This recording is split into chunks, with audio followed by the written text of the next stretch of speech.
and welcome to Defeating the Feminist Frame, presented by myself, Professor Hamster, and my colleague, Mia. Defeating the Feminist Frame. Today's episode is Patriarchy is Male Oppression.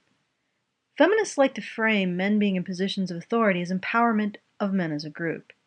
As a counter-argument, many people offer women being the majority of the electorate, women winning as often when they run for positions in government as men, or the glass seller.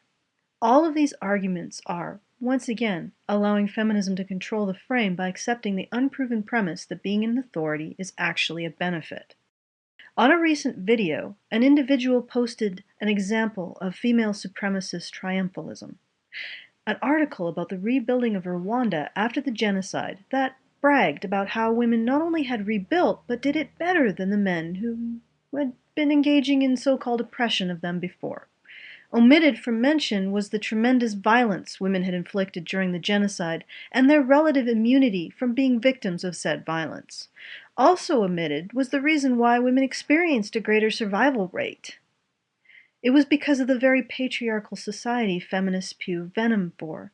If it had been a truly egalitarian society, equal numbers of men and women would have been slaughtered. And if Rwanda had been a real matriarchy, the people being hacked apart would have been mostly women.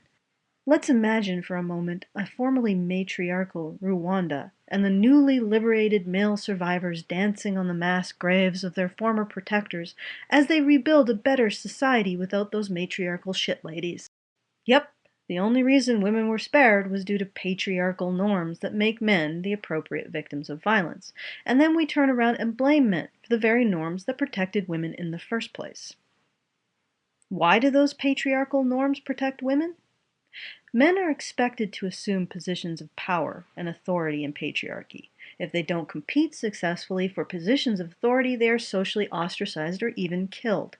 And when you set a group of people to compete with each other, by definition, they lose sympathy for each other. Each man gains power and prestige at the expense of other men, and also at the expense of a shared identity that would form the basis of caring about and benefiting other men. Therefore, saying men as a whole benefit from a tiny minority of men being in charge is an ugly lie.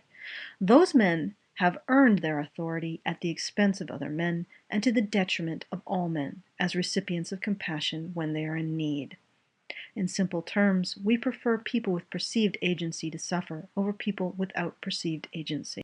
In fact, we might say that the Rwandan genocide proves that patriarchy hurts men too. Or, to be more specific, patriarchy hacks men apart with machetes and restricts women from taking part in those activities that would make hacking women apart with machetes more socially acceptable.